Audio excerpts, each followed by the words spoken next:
Hello, I'm Lake County Sheriff Brian Martin. This video has been produced by the Lake County Sheriff's Office in an effort to bring transparency to the community we serve. The video you are about to see contains video footage and sounds from interactions between law enforcement and a suspect. A few things to remember as you watch this video. Investigations frequently take many weeks, months, or sometimes even years.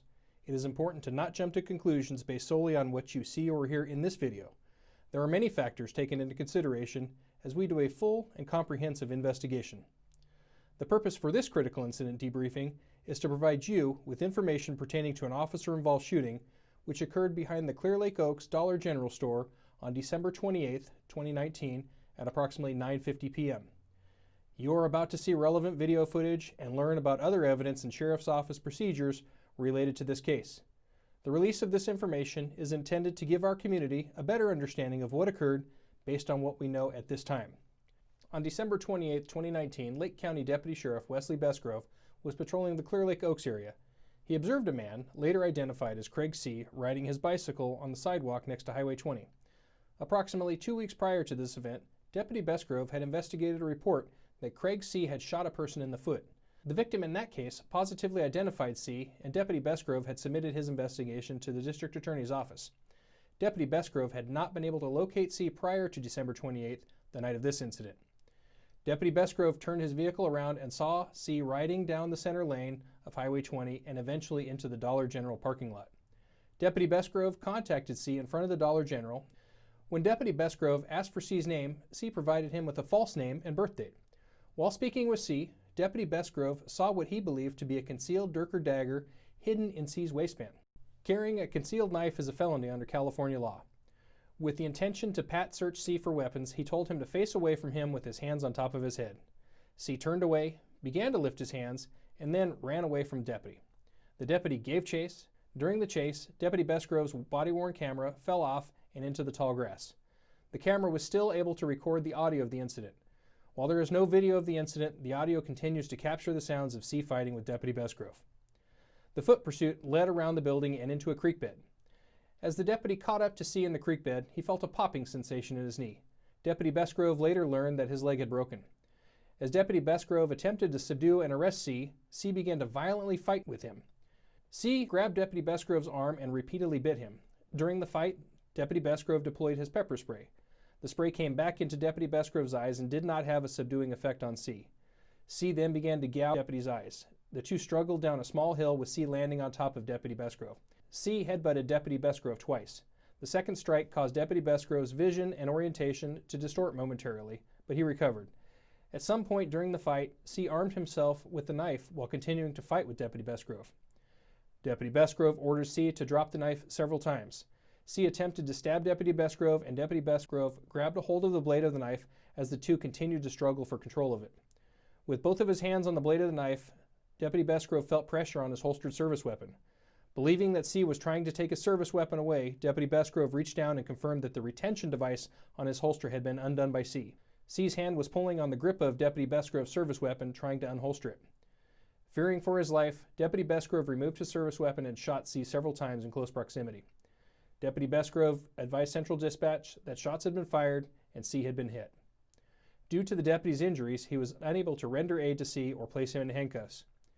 He communicated that he was holding C at gunpoint and requested medical personnel and additional deputies to respond to his location.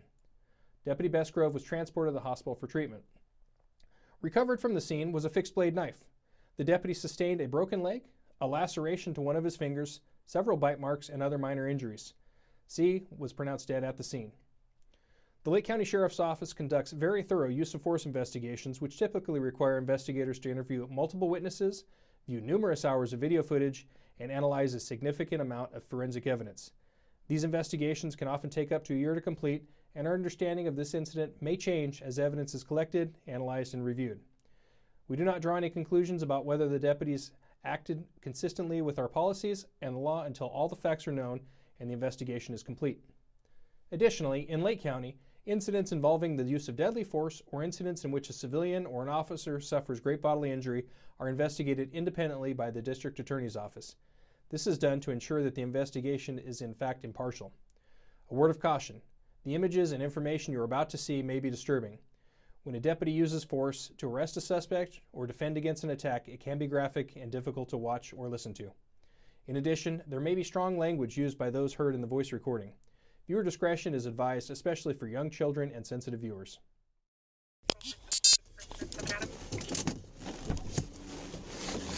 How you doing, man?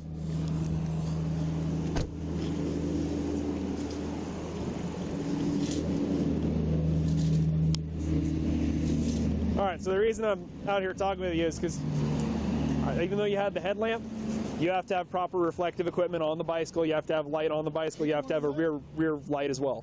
There's one on the back right there. All right, none of that was on while you were riding. All right, man. You have ID on you? I do not. My name's Christopher Fred. You don't need probation parole? No, sir. 10/24/82 is my date of birth. Can I please get a pack of cigarettes for you? Not right now. Okay. Do me a favor, man. How you doing? Turn around, put your hands behind your head. Central 455, foot pursuit. Stop now! Stop now!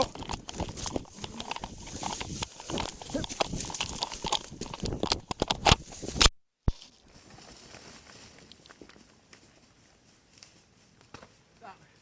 Stay the fuck down. Keep your hands where I can see them. You understand me? Go, dude.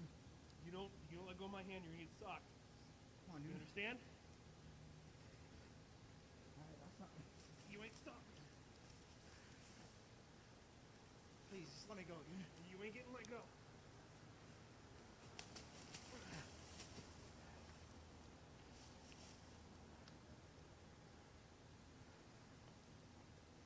Stop.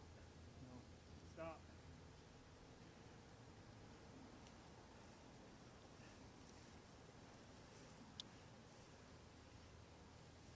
You go.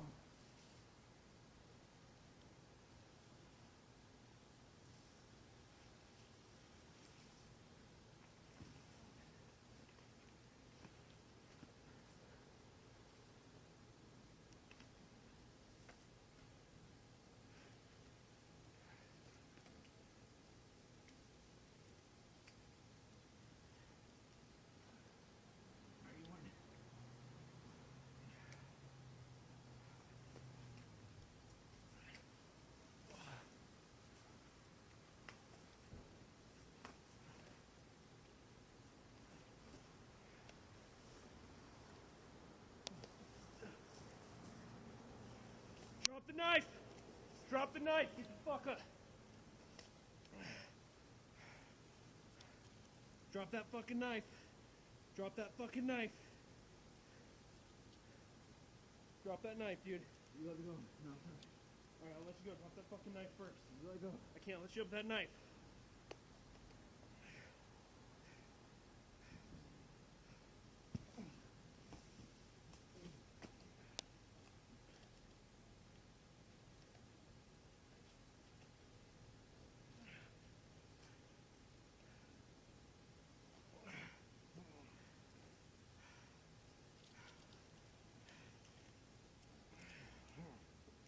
You go, go, dude. Alright, I drop it.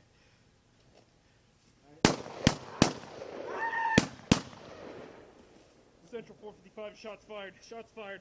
Suspect down. Arms out! Arms out! Put your arms out at your sides now!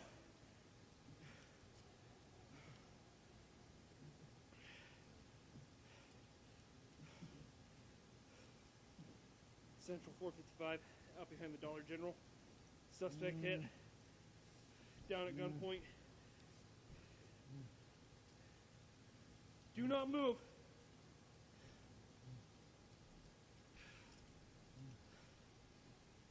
Central 455, start medical code 3 to my location.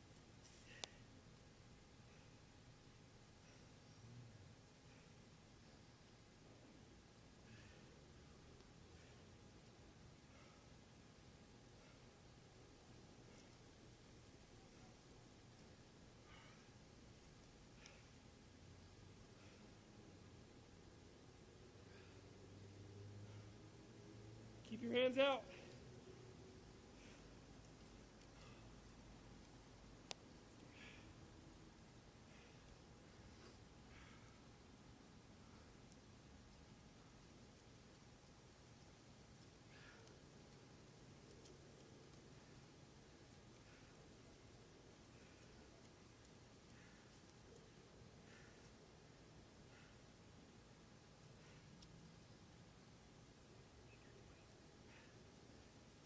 behind the Dollar General, 4 boy, and creek bed.